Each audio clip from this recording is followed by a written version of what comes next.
ગુજરાતમાં ચોમાસું બરોબર જામી ગયું છે। છેલ્લા 2 અઠવાડિયાથી ગુજરાતના અલગ અલગ ભાગોની અંદર વરસાદ પડી રહ્યો છે। જ્યારે ગરમીમાંથી તો તમામ જ ગુજરાતીઓને શાંતિ મળી ગઈ છે, રાહત મળી ગઈ છે, ત્યારે બીજી તરફ ખેડૂતોની અંદર ખુશીની લહેર જોવા મળી છે। જ્યારે વાવણી લાયક વરસાદ પડતા તમામ જ ખેડૂતોએ વાવણી શરૂ કરી દીધી છે। ત્યારે બીજી તરફ આગામી 5 દિવસ સુધી રેડ એલર્ટ જાહેર કરવામાં આવ્યું છે અને એમ પણ કહેવામાં આવ્યું છે કે સર્વત્ર વરસાદ પડી શકે છે ગુજરાતની અંદર।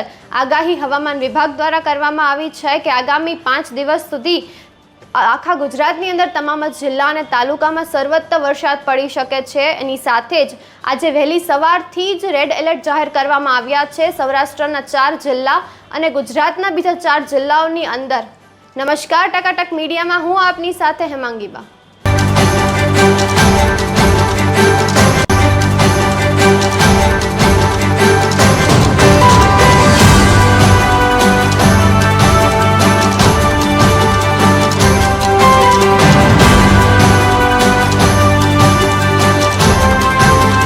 મેઘરાજા મન મૂકીને વરસી રહ્યા છે, ત્યારે દક્ષિણ ગુજરાત અને સૌરાષ્ટ્રની અંદર મેઘરાજા ધોધમાર વરસી રહ્યા છે।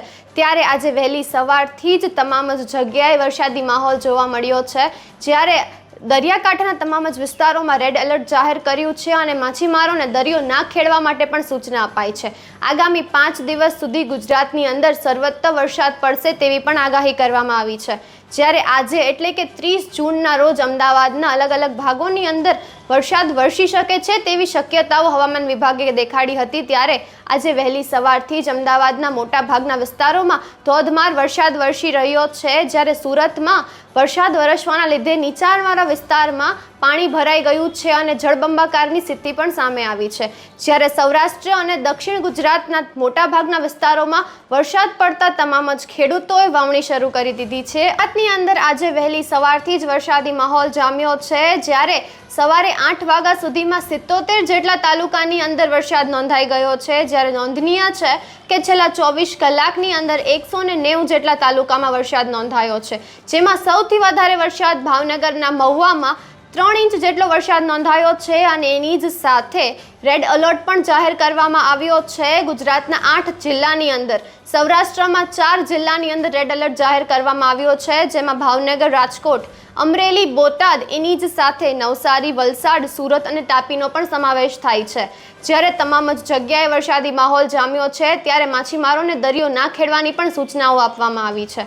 જ્યારે તમામ જ જગ્યાએ વરસાદી માહોલ જામ્યો છે, ત્યારે એક સૂત્રોના અનુસાર એ પણ જાણવા મળ્યું છે કે વાપીની અંદર 4 ઇંચ જેટલો વરસાદ ખાબક્યો છે, જ્યારે મહુવામાં 1.9 ઇંચ, વડોલોની અંદર 1.6 ઇંચ જેટલો વરસાદ નોંધાયો છે। જ્યારે સુરત શહેરની અંદર 1.3 ઇંચ જેટલો વરસાદ છે, ધોરાજીમાં 1.3 ઇંચ અને ભરૂચની અંદર 1.2 ઇંચ જેટલો વરસાદ નોંધાયો છે। હવામાન વિભાગની આગાહી મુજબ અમદાવાદમાં આજે વહેલી સવારથી જ વરસાદી માહોલ જામ્યો હતો, જ્યાં અમદાવાદના અલગ અલગ વિસ્તારની અંદર વરસાદ જામ્યો હતો। જ્યારે આઈજી રોડ, પ્રહલાદનગર જેવા વિસ્તારની અંદર તો પાણીનો સામ્રાજ્ય હોય તેવું દેખાઈ રહ્યું હતું। નીચાણવાળા વિસ્તારમાં પાણી ભરાઈ જતા લોકોને હાલાકીનો સામનો કરવો પડ્યો છે।